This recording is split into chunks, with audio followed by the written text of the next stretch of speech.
Good morning students. जैसा कि हम लोग एक आर्काइव्स का सीरीज चला रहे थे जिसमें नीट के क्वेश्चन पिछले क्लास में हम लोग मूल कॉन्सेप्ट के सारे क्वेश्चंस किए, यानी सम बेसिक कॉन्सेप्ट के। आज आप लोगों के लिए 12th के फर्स्ट चैप्टर सॉल्यूशन का सॉल्यूशन लेके आए हैं, एक्सप्लेनेटरी सॉल्यूशन। तो एक एक क्वेश्चन हम लोग करेंगे जो स्टार्टिंग है 91 से 95। एक्चुअली 88 से स्टार्ट होता है, लेकिन 88 में दो सिंपल क्वेश्चंस थे 88 89 में, तो उनको अभी हटा दिया गया है। तो 91 से 95 के क्वेश्चंस आज मैं ओझा सर आपके सामने लेके आया हूँ। तो आइए देखिए, और इसमें आप लोग शेयर करिए, कमेंट करिए, ट्रिक देखिए कि किस तरह से क्वेश्चन हम लोग सॉल्व कर सकते हैं।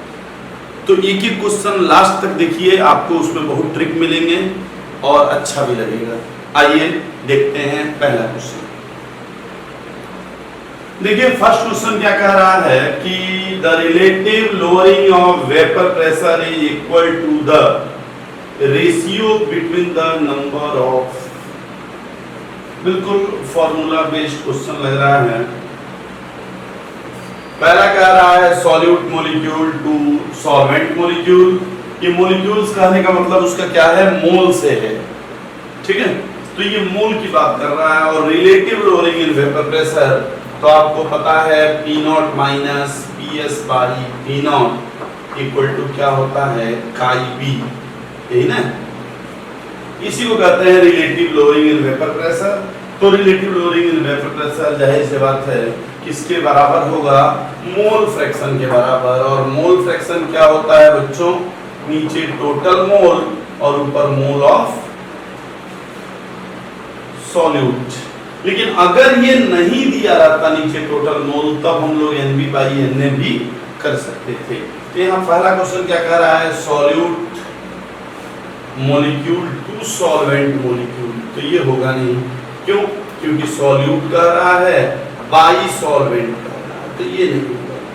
सेकंड कह रहा है solute molecule to the total molecules in the solution. तो यही है ना, यही हमारा सही आंसर है। ये कह रहा है ऊपर होगा सॉल्वेंट मॉलिक्यूल, तो ये भी गलत दिया है। और ये कह रहा है कि solvent molecules to the total number of ions, तो ये भी गलत है, ठीक है। तो इस तरह से पहला क्वेश्चन तो बिल्कुल थ्योरी बेस्ड है, जिसमें आप लोगों को कोई दिक्कत नहीं आने वाली है। आइए देखते हैं सेकंड क्वेश्चन क्या है। सेकंड क्वेश्चन बच्चों कह रहा है कि which of the following aqueous solution है मिनिमम फ्रीजिंग पॉइंट। और चार ऑप्शन आपके पास दिए हुए हैं। देखिए ऐसे क्वेश्चंस नीट में पहले भी बहुत आए हैं या आएंगे। आपको इसमें क्या ध्यान रखना है, तो ध्यान ये रखना है, पहले ट्रेडिशनल मेथड क्या है वो बता दे रहा हूं मैं। कह रहा है कि मिनिमम फ्रीजिंग पॉइंट, तो पहले आप जान लीजिए कि जितना ज्यादा वांट ऑफ फैक्टर होगा, ठीक है, जितना ज्यादा वांट ऑफ फैक्टर होगा, ये कब, अगर उसके मोल बराबर हैं। तो जितना ज्यादा वांट ऑफ फैक्टर होगा, या एक तरह से कहिए जितने ज्यादा मोल होंगे उतना ज्यादा कोलिगेटिव प्रॉपर्टी होगा, उतना ही ज्यादा ऑस्मोटिक प्रेशर होगा, उतना ही ज्यादा relative lowering in vapour pressure होगा, और उतना ही कम वेपर प्रेशर होगा, और एलिवेशन इन बॉइलिंग पॉइंट उतना ही ज्यादा होगा, और बॉइलिंग पॉइंट भी ज्यादा होगा, है ना। और डिप्रेशन इन फ्रीजिंग पॉइंट उतना ही ज्यादा होगा, लेकिन फ्रीजिंग पॉइंट कम होगा। खैर हमसे बात कर रहा है फ्रीजिंग पॉइंट का, तो इतना क्यों पढ़े, n बढ़ेगा तो फ्रीजिंग पॉइंट घटेगी। और ये क्या कह रहा है, मिनिमम फ्रीजिंग पॉइंट, यानी जिसका n ज्यादा हो। मिनिमम फ्रीजिंग पॉइंट बने जिसका n ज्यादा। तो n कैसे देखेंगे, देखिए सबके पार्टिकल दिए, ऑप्टिकल पार्टिकल तो ये मोलिलिटी है, लेकिन मोलिलिटी क्या होता है, नंबर ऑफ मोल पर केजी। तो सब में पर केजी है ना, तो मोल ही दिया है। तो आपको करना क्या है, I निकाल लेना है, ठीक है। तो I कैसे निकालेंगे? देखिए इसका I क्या होगा, NaCl है तो 2, इसका क्या होगा 1, ये तो आपको पता है ना, नहीं टूटेगा ये। इसका क्या होगा 3 और इसका क्या होगा 2, क्योंकि इसमें टूटेगा Mg और SO4। अब कितने पार्टिकल्स हैं ये देख लेंगे, I में इससे मल्टीप्लाई कर लेंगे और जो सबसे ज्यादा होगा उसी का मिनिमम फ्रीजिंग पॉइंट होगा। ठीक है, तो अब जरा देखिए, अगर यही मुझे करना रहता तो मैं कैसे सोचता, इसको मैं ऐसे सोचता, ये भी 0.005, ये भी 0.005, ये भी 0.005, ठीक है। इसमें मल्टीप्लाई करेंगे, पहले इन तीनों के बारे में, इसमें मल्टीप्लाई करते तो ये 1 है, ये 2 है, तो 2 और 1 वाले तो होंगे नहीं, होगा तो 3 वाला होगा, क्योंकि इससे मल्टीप्लाई करेंगे तो यही ज्यादा हो सकता है और जो ज्यादा होगा उसी का पार्टिकल ज्यादा होंगे, उसी का फ्रीजिंग पॉइंट कम होगा। तो चलिए इतना तो तय हो गया कि C और D नहीं होगा, अभी और C में से कोई होगा, तो यहाँ मल्टीप्लाई करने की बात आ रही है, तो यहाँ 3 में किससे मल्टीप्लाई करेंगे 0.005, ये क्या है 0.01, तो जाहिर सी बात है यही ज्यादा होगा, इसलिए पहला आंसर। ठीक है ना, तो थोड़ा सा सोचेंगे क्वेश्चन आसानी से आ जाएगा। अब देखिए थर्ड क्वेश्चन भी बिल्कुल देखने में थ्योरेटिकल लग रहा है और है भी। क्या कह रहा है जरा समझिए, क्वेश्चन कह रहा है कि blood cell retain their normal shape in solution which are hypotonic, isotonic, hypertonic और इक्विनॉर्मल। जरा देखिए क्या कह रहा है, अगर ये कोई ब्लड सेल है और सॉल्यूशन कैसा है हाइपो, सॉल्यूशन कैसा है, ये ब्लड सेल है हाइपो, तो क्या होगा, ये कम कंसंट्रेटेड होगा, तो कम कंसंट्रेटेड होगा तो आप जानते हैं ब्लड सेल में क्या होता है सेमी परमिएबल मेम्ब्रेन, तो हाइपो में क्या होगा, इसके अंदर सॉल्वेंट पार्टिकल जाएंगे और ये स्वेल कर जाएगा। ठीक, और ये क्या कह रहा है नॉर्मल साइज में रहना चाहिए। अच्छा, अगर मैं कहूं हाइपरटोनिक, तो आप जानते हैं हाइपरटोनिक में अगर हम ब्लड डालें तो इसी के पार्टिकल बाहर जाएंगे और क्या होगा, ये श्रिंक कर जाएगा। लेकिन आइसोटोनिक में आपको पता है कि कोई भी शेप चेंज नहीं होता, क्योंकि आइसोटोनिक में दोनों के वो बराबर होते हैं। ठीक है, वेपर प्रेशर, तो ना इसका पार्टिकल उधर जाएगा ना उसका पार्टिकल इधर आएगा, इसलिए इसका क्वेश्चन होगा, आंसर होगा बी। आगे बढ़े, चलिए नेक्स्ट क्वेश्चन बच्चों जो कह रहा है, थर्ड क्वेश्चन हो गया। Fourth, which one is a colligative property। देखिए ये बहुत पहले आता था और पहले का है भी, खैर 92 का। कह रहे हैं कि which one is colligative property। तो आपको पता है कि colligative property कितने होते हैं, एक ऑस्मोटिक प्रेशर, एक elevation in boiling point, depression in freezing point और लो रिलेटिव लोअरिंग इन प्रेशर। तो इसमें क्या दिया है, ऑस्मोटिक प्रेशर। अब ये भी हम सोच सकते हैं कि बॉइलिंग पॉइंट, तो नहीं, बॉइलिंग पॉइंट इसलिए नहीं होगा क्योंकि elevation in boiling point is a colligative property, not boiling point. अब इसका क्या मतलब हुआ, जैसे मान लीजिए आप एग्जाम में कुछ मार्क्स पा रहे हैं तो हम कहेंगे elevation in marks is good habit, या जो भी वो एक अच्छाई है कि आपके मार्क्स में बढ़ोतरी हो रही है। मार्क्स कोई अच्छाई नहीं है, मार्क्स तो आएगा ही, चाहे 0, चाहे 10, चाहे 100, ठीक, उसमें बढ़ोतरी हो रही है, वो एक अच्छी बात है। तो इसलिए हम एलिवेशन इन बॉइलिंग पॉइंट को कोलिगेटिव प्रॉपर्टी नहीं कह सकते। उसी तरह डिप्रेशन इन फ्रीजिंग पॉइंट को कहते हैं, केवल फ्रीजिंग पॉइंट को नहीं कह सकते। हम गलती से एलिवेशन बोल दिए, मैंने बॉइलिंग पॉइंट को नहीं कह सकते। Relative lowering in vapour pressure को भी नहीं कह सकते, मैंने उसको कह सकते हैं, वेपर प्रेशर को नहीं कह सकते। मैंने सब मिला जुला के osmotic pressure is colligative property. ठीक है, ये नेक्स्ट क्वेश्चन, ये थोड़ा ठीक लग रहा है ना, तो इसको देखिए जरा, ये लग रहा है कि न्यूमेरिकल्स है ना, तो देखिए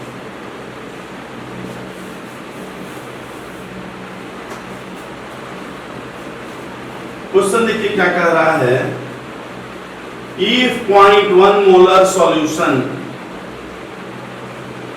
of glucose and 0.1 molar solution of urea are placed on two sides of the semi-permeable membrane to equal height, then it will be correct to say that.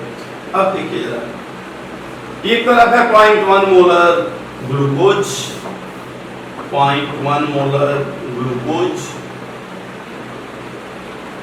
दूसरी तरफ है 0.1 मोलर क्या यूरिया। पूछ रहा है बीच में सेमी परमेएबल मेम्ब्रेन है, पूछ रहा है क्या इसके पार्टिकल इधर जाएंगे या इसके पार्टिकल इधर जाएंगे, यही पूछ रहा है ना कि there will be no net movement, glucose will flow, urea will flow, water will flow, है ना। तो अब जरा देखिए इस क्वेश्चन में क्या होगा। इस क्वेश्चन में है कि ग्लूकोज का वांट ऑफ फैक्टर कितना होगा 1 और यूरिया का भी 1, क्योंकि टूटेगा ही नहीं, तो दोनों के कंसंट्रेशन बराबर हैं, तो दोनों के वेपर प्रेशर भी बराबर होंगे, तो दोनों कैसे हुए आइसोटोनिक सॉल्यूशन। और अभी हम लोग इसके पहले वाले क्वेश्चन में ही देखे थे कि अगर आइसोटोनिक सॉल्यूशन है तो आपस में कोई मूवमेंट नहीं होता है, तो यहाँ भी कोई मूवमेंट नहीं होगा, तो A option will be correct. अब ये देखिए सिक्स्थ क्वेश्चन का रहा है बच्चों आपको से कि which of the following salts has the same value of want of factor I as that of K3FeCN6। अब देखिए चूंकि आपसे ये नहीं कह रहा है कंसंट्रेशन कितना है, तो हम मान के चलेंगे दोनों का कंसंट्रेशन बराबर है, ठीक है। अब हमें केवल देखना क्या है वांट ऑफ फैक्टर, इसके वांट ऑफ फैक्टर के बराबर इसका हो जाए, वांट ऑफ फैक्टर माने यहाँ डिसोसिएशन नहीं हो रहा है, तो जितने आयन में टूटेगा वही वांट ऑफ फैक्टर होगा। ठीक कितने में टूटेगा, आपको पता है कि ये क्या है कॉम्प्लेक्स कंपाउंड, और कॉम्प्लेक्स कंपाउंड के अंदर वाले जो पार्ट होते हैं ना कोऑर्डिनेशन स्फीयर, वो ब्रेक नहीं होते हैं। ठीक कितने में ब्रेक होगा, ये 3 केटायन है ना, यानी 3 हो जाएंगे K+ और एक हो जाएगा FeCN6-। तो कितने आयन हुए बच्चों 4। अब 4 आयन के बराबर इसमें किसके होते हैं, वही आंसर होगा। तो देखिए Na2SO4, तो 2 हो गए Na2, एक SO4 यानी 3, इसमें एक एल्युमिनियम और 3 नाइट्रेट 4, 2 एल्युमिनियम और 3 सल्फेट 5, और इसमें 2, तो 4 के बराबर यही है। इसलिए ये भी बहुत सिंपल क्वेश्चन है और इसका आंसर होगा बी, ठीक है। आइए देखते हैं 7th क्वेश्चन। 7th क्वेश्चन क्या कह रहा है कि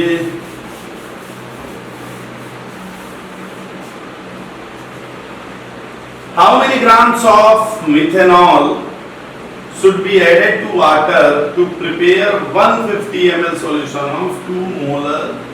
देखिए एकदम फॉर्मूला बेस्ड क्वेश्चन है, लेकिन कभी भी जब फॉर्मूला बेस्ड क्वेश्चन आए तो आप चाहें तो थोड़ा सा ट्रिक लगा सकते हैं, ठीक है। आइए पहले तो देखें हम लोग कि मोलरिटी का क्या फॉर्मूला होता है। मैं इधर लिख लूं तो आपको पता है मोलरिटी क्या होता है WB/MB, और यहाँ V × 1000, यही ना। अब देखिए क्या कह रहा है, मोलरिटी दिया है क्या, हाँ कितना 2 मोलर, WB नहीं, यही तो पूछ रहा है हाउ मेनी ग्राम्स। मिथेनॉल दे दिया तो इसका मोलर मास निकाल सकते हैं आप लोग, थोड़ा फास्ट करेंगे तो निकाल लेंगे 12 4 16 16 32, तो 32।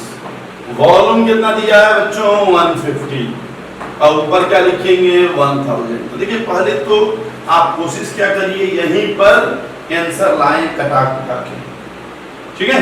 तो यहाँ पर आंसर कैसे लाएंगे, आइए देखते हैं। इससे ये कैंसिल कर सकते हैं, बोलिए। अच्छा ये क्या करेंगे 5 3 जा, और ये कितना हो जाएगा 5 20 कर सकते हैं। ये 2 से ये 10 ये हो जाएगा। अब जरा देखिए हमारा WB कितना आएगा, तो ये जाएगा मल्टीप्लाई होने, क्या हो जाएगा 96। ये 10 डिवाइड होगा तो 9.6, तो इसका आंसर क्या हो जाएगा 9.6।